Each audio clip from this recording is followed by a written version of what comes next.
ہوتا ہے اور وہ اس کی غلطی ہے، وہ اسی کا فیصلہ ہے، کیونکہ وہ فیصلہ کر لیتا ہے کہ مجھے یہ گناہ کرنا ہے، اسے کیونکہ اس گناہ میں لذت ملتی ہے، اسے مزہ آتا ہے اور اس کا عادی ہو جاتا ہے، اور کرتے کرتے چونکہ اس کو لذت مل رہی ہے نفسانی، وہ کرتے کرتے اتنا زیادہ غرق ہو جاتا ہے گناہوں میں کہ اس کا دل اتنا سیاہ ہو جاتا ہے۔ اس کی مثال میں ایسے دے سکتا ہوں کہ جس کا دل سیاہ ہو جاتا ہے، آپ اس کو اللہ رسول صلی اللہ علیہ وسلم کی باتیں بتائیں تو ان کے پلے نہیں پڑنے والی یہ باتیں۔ آپ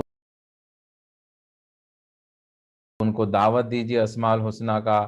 وہ آپ کی دعوت کو ہرگز قبول نہیں کریں گے۔ ان کو آپ دعوت دیجیے کوئی فلم سٹار کی، کوئی کوئی بہت بڑی سیلیبریٹی کا جو سیشن اٹینڈ کرنے کے لیے کہیں کہ وہ رات بھر جاگ کے اٹینڈ کریں گے۔ اگر کوئی سیلیبریٹی اپنی زندگی کی سٹوری سنانا چاہتا ہے، اپنے خود کے بارے میں بتانا چاہتا ہے،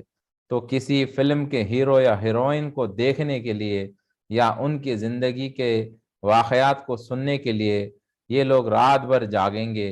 لیکن جو رب العالمین، جو خالق نے انہیں پیدا کیا ہے، اس خالق کے بارے میں ان کو سننے کے لیے آدھا گھنٹہ 1 گھنٹہ وقت نہیں رہے گا۔ وہ رات بھر فلم کے ہیرو ہیروئن کو دیکھتے رہیں گے، ان کے تذکرے سنتے رہیں گے، اس میں لذتیں اٹھائیں گے، لیکن اللہ سبحانہ وتعالیٰ کے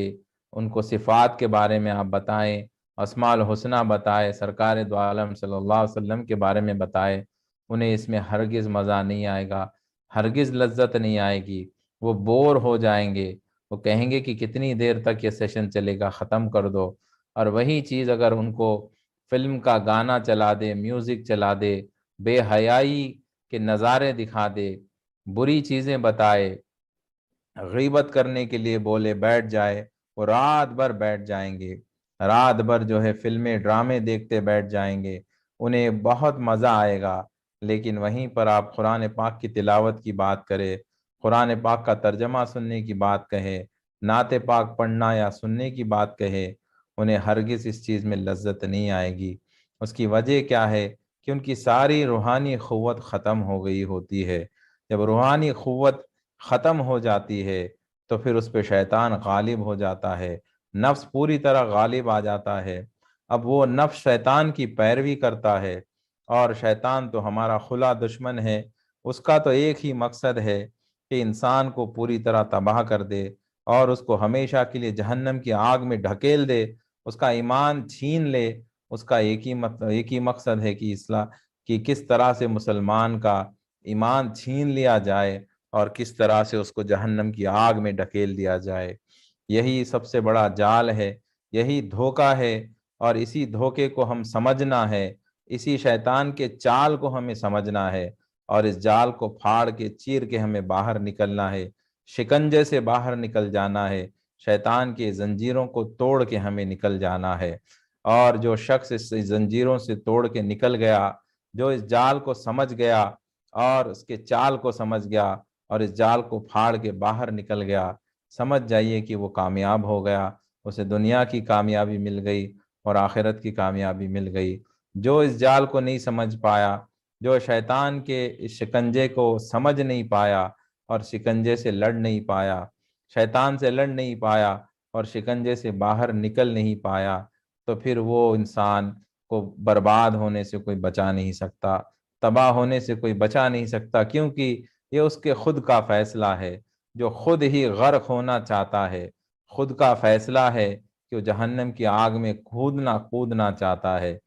تو پھر جو ہے جب خود ہی نے فیصلہ کر لیا ہے، تو رب العالمین نے بھی ہمیں اختیارات دیے ہیں۔ اسی نے کہا کہ تمہاری مرضی، میں تمہیں قوت دیتا ہوں، میں تو مقیت ہوں، تمہیں میں قوتیں عطا کرتا ہوں، تم مجھ سے مانگو، میں جو مانگے میں دیتا ہوں، مجھ سے روحانی قوتیں مانگتے ہو، میں دینے کے لیے تیار ہوں، مانگو مجھے کتنا مانگتے ہو۔ اپنے نفس کو ختم کرنا چاہتے ہو، شیطان کے شکنجے سے نکلنا چاہتے ہو، جال سے نکلنا چاہتے ہو، مجھے پکارو، میں تمہیں نکالوں گا۔ مجھے آواز دو، میں شیطان کے شکنجے سے تمہیں نکالوں گا۔ مجھے آواز دو، میں تمہیں روحانی قوتیں عطا کروں گا۔ مجھے آواز دو، میں تمہیں اپنے پناہ میں لے لوں گا۔ مجھے آواز دو، میں تمہاری حفاظت کروں گا۔ میں حفیظ ہوں، میں مقیت ہوں، میں تمہیں معاف کروں گا، تم چاہے کتنے گناہ کر لو، میں غفار و غفور ہوں، میں کریم ہوں، تو لاکھ گناہ کر لے ایک بار مجھے آواز دے دے، میں تجھ پہ ایسا کرم کروں گا، ایسا کرم کروں گا، تیرے گناہوں کو ایسے عفو کروں گا کہ جیسے تو نے کبھی گناہ کیا ہی نہیں، میں تجھے ایسے شیطان کے شکنجے سے نکال دوں گا کہ تجھے پھر شیطان کا شکنجہ کبھی تجھے برباد نہیں کرے گا، کبھی تجھے تکلیف نہیں دے گا، تو میرے پناہ میں آ جائے گا، تجھے میں زندگی کی ساری نعمتیں عطا کروں گا، میں تجھے خوشحال زندگی عطا کروں گا، میں تمہیں سکینہ عطا کروں گا، وہ سکون عطا کروں گا کہ جو سکون تو ساری دنیا کی دولتیں شہرتیں خرچ کر کے جو سکون تو حاصل نہیں کر سکتا، وہ سکون جو تو دنیا کی رنگینیوں میں آ کے حاصل نہیں کر سکتا، وہ سکون جو ناچنے گانے میں تجھے نہیں ملے گا، وہ سکون جو شراب کے اڈوں پہ تجھے نہیں ملے گا، وہ سکون جو رب العالمین کے نافرمانیوں میں تجھے ہرگز نہیں مل سکے گا، تجھے میں ایسا سکون دوں گا، ایسا سکون عطا کروں گا کہ تو ساری دنیا کی دولت خرچ کرے گا لیکن ایک لمحے کے لیے بھی وہ سکون تو خرید نہیں پائے گا، وہ سکون میں تجھے عطا کروں گا، وہ سکینہ میں عطا کروں گا، تو ایک بار میرا ذکر کر کے تو دیکھ، الا بذکر اللہ تطمئن القلوب، وہی اعلان کر کے کہتا ہے کہ تو اگر اپنے دل کو سکون چاہتا ہے، اپنے دل کو سکون دینا چاہتا ہے، میرا ذکر کر کے دیکھ، میرا ذکر کر کے دیکھ، وہ سکون عطا کروں گا، ایسا سکینہ عطا کروں گا کہ پھر ایسا سکینہ تجھے کہیں اور نہیں ملے گا، تجھے دنیا کی ساری کامیابی ملے گی، میرے امن و امان میں رہے گا، میرے حفظ میں میں حفاظت تجھے کروں گا، میں ساری قوتیں تجھے عطا کروں گا، شیطان کے شر سے میں بچاؤں گا، دجال کے فتنے سے میں بچاؤں گا، ہر بلا ہر مصیبت سے میں بچاؤں گا، ہر بیماری کا شفا میں عطا کروں گا، جب تو پریشان ہوگا ہر پریشانی سے تجھے میں باہر نکالوں گا، ہر مصیبت سے میں باہر نکالوں گا، تجھے چلنے کی قوت میں دوں گا،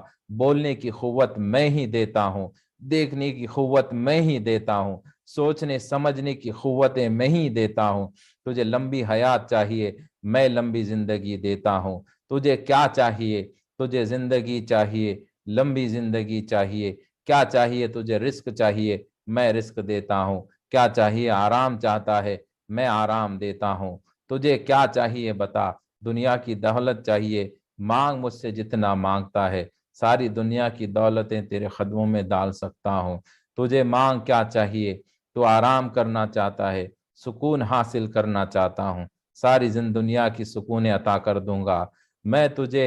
شہرت بھی دے دوں گا، میں تجھے دنیا کی دولتیں بھی دے دوں گا، آخرت کی بھی ساری دولتیں دوں گا، جنتیں تیرے نام کر دوں گا، اگر تو چاہتا ہے کہ مجھے اپنا بنا لے، مجھے اپنا بنا لے، تو میں بھی تیرا ہو جاؤں گا، میں بھی تیرا ہو جاؤں گا، تو مجھ کو مانگتا ہے، میں بھی تیرا ہو جاؤں گا، تو مانگ کے تو دیکھ تجھے کیا چاہیے، تجھے اللہ چاہیے، اللہ ملے گا، تجھے رسول چاہیے، رسول ملیں گے، تجھے اہل بیت چاہیے، اہل بیت ملیں گے، تجھے صحابہ چاہیے، صحابہ ملیں گے، تجھے امہات المؤمنین سے محبت ہے، وہ ملیں گے، تجھے اولیاء اللہ سے محبت ہے، وہ ملیں گے، غوث اعظم سے محبت ہے، غوث اعظم ملیں گے، غریب نواز سے محبت ہے، غریب نواز ملیں گے، صابر پیا سے محبت ہے، صابر پیا ملیں گے، تو پکار کے تو دیکھ، ایک بار دل سے پکار کے دیکھ، جس کو یاد کرے گا وہ حاضر ہو جائیں گے، جس اللہ کے ولی کو پکارے گا وہ حاضر ہو جائیں گے، نبی کو پکاریں گے تو دیدار ہو جائے گا، تو پکار کے تو دیکھ، علی کو پکارے گا تو علی نظر آئیں گے، امام حسین کو پکارے گا تو حسین نظر آ جائیں گے، امام حسن کو پکارے گا تو حسن نظر آئیں گے، فاطمۃ الزہرا کو اگر بہنیں پکاریں گی تو فاطمۃ الزہرا خاتون جنت نظر آ جائے گی، اماں ختیجہ کو پکاریں گی، اماں ختیجہ نظر آئے گی، کیا چاہیے؟ کیا مانگتے ہو؟ ہر وہ چیز دینے کے لیے تیار ہے، ہر وہ چیز دینے کے لیے تیار ہے، سوال یہ ہے کہ کیا ہم تیار ہیں؟ اللہ سبحانہ و تعالیٰ تو ہمیں دینے کے لیے ہر گھڑی تیار ہے، ہر وہ نعمت دینے کے لیے تیار ہے جو ہم سوچ بھی نہیں سکتے، سوال صرف اتنا ہے کیا ہم تیار ہے؟ کیا ہمیں اس پر یقین ہے؟ کیا ہمیں اس پر پورا یقین ہے کہ وہ ہمیں دیتا ہے؟ کیا یقین ہے کہ ساری قوتیں ہمارے جسم میں جو ہیں وہ المقیت کی طرف سے ہی ہے۔ اگر یہ بات سمجھ میں آ گئی، اتنی سمجھ میں آ گئی کہ یہ سب قوتیں اسی کی ہے، میرا کچھ نہیں، میں اسی کے حساب، اسی کی دی ہوئی نعمتوں پہ اپنی زندگی گزارتا ہوں، میرا خود کا کچھ نہیں ہے، آپ کو یہ بات سمجھ میں آ جائے گی کہ آپ کی کوئی اوقات و حیثیت نہیں، سب کچھ المقیت کا ہے، سب اسی کے ہاتھ میں